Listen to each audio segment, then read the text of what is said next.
और बात है राधा रानी की, वो तो मेरी माँ है। मैंने इस व्यासपीठ पर बैठने से पहले बाल्यावस्था में 1999 में जब पहली कथा चालू करी थी, तब हमारे पास धन नहीं था। दूसरे की दुकान पर काम कर पैसा, जो 10 रुपए साइकिल से लिफाफे देने का जो पैसा मिलता था 10 रुपया, उससे हम जाकर पैसा लेकर, उस पैसे को लेकर राधा रानी की परिक्रमा करने जाते थे। 51 परिक्रमा मेरी राधा रानी बरसाने की करी है, और ना जाने कितनी परिक्रमा गोवर्धन नाथ जी की करी है। वो तो मेरी माँ है, उसके चरणों में तो मेरा शीश जिंदगी भर पड़ा रहे। और जिस दिन मेरी राधा रानी मुझको इशारा कर बुला ले कि मेरे चरणों का दास बन जा, यहाँ बैठकर मेरे दरवाजे की चाकरी करना, झाड़ू लगाना, तो झाड़ू लगाने के लिए तैयार हूँ। व्यासपीठ छोड़कर मेरी राधा रानी के चरणों में बैठ जाऊंगा। और माफी की बात करते हो, इस राधा रानी के चरणों में तो मेरी पूरी जिंदगी, मेरा खानदान और मेरा कुटुंब पड़ा है। क्योंकि देवी भागवत में लिखा है, राधा शिव का अवतार और कृष्ण पार्वती का अवतार है।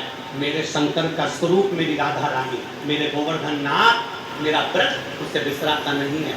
भोले भाले ब्रज में रहने वाले ब्रजवासी ऐसे इन ब्रजवासियों को भ्रमित कर रहे हैं, क्योंकि ब्रजवासी बड़ा भोला होता है, बड़ा सहज होता है।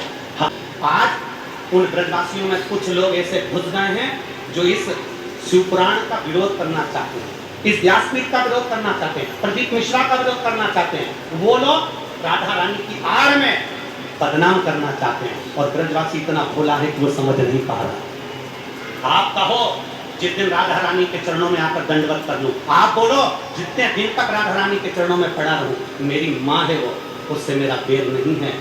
जो कुछ बोलूंगा प्रमाण से बोलूंगा, बिना प्रमाण के कुछ नहीं बोलूंगा। और जिस महाराज को प्रमाण चाहिए, कुबेरेश्वर धाम खुला पड़ा है, आ जाओ और प्रमाण लेकर जाओ।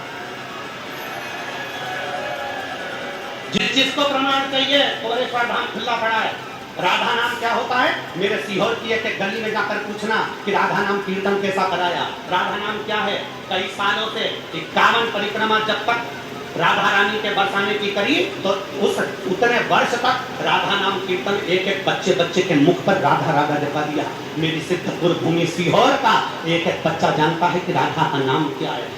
जय महाकाल साथियों, राधा रानी पर की गई टिप्पणी के बाद में विवाद थमने का नाम नहीं ले रहा है। जिस तरह से आग में घी डालने के बाद आग भड़क जाती है, उसी तरह से संतों का गुस्सा भी अपनी चरम सीमा पर है। पर पंडित प्रदीप मिश्रा जी बताते हैं, राधा रानी के चरणों में वह नित्य प्रतिदिन रहने को तैयार है। इसके लिए तो वो अपनी व्यास गादी भी छोड़ देंगे। अगर राधा रानी का आदेश आया, हुक्म आया, तो वह वहाँ पर जाकर के झाड़ू भी निकालने को तैयार है। सभी ब्रजवासियों से उन्होंने हाथ जोड़ कर के माफ़ी भी मांगी है कि अगर मेरी किसी बात पर आपको ठेस पहुंची है तो मुझे माफ़ कर दें। साथ ही में प्रेमानंद जी महाराज से भी उन्होंने हाथ जोड़ कर के अपनी व्यास पीठ से माफ़ी मांग चुके हैं।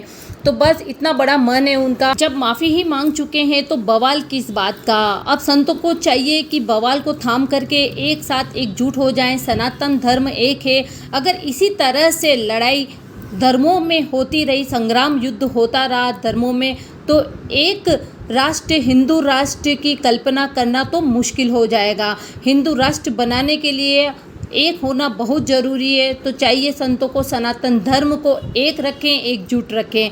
चैनल को जरूर सब्सक्राइब करें। हर हर महादेव।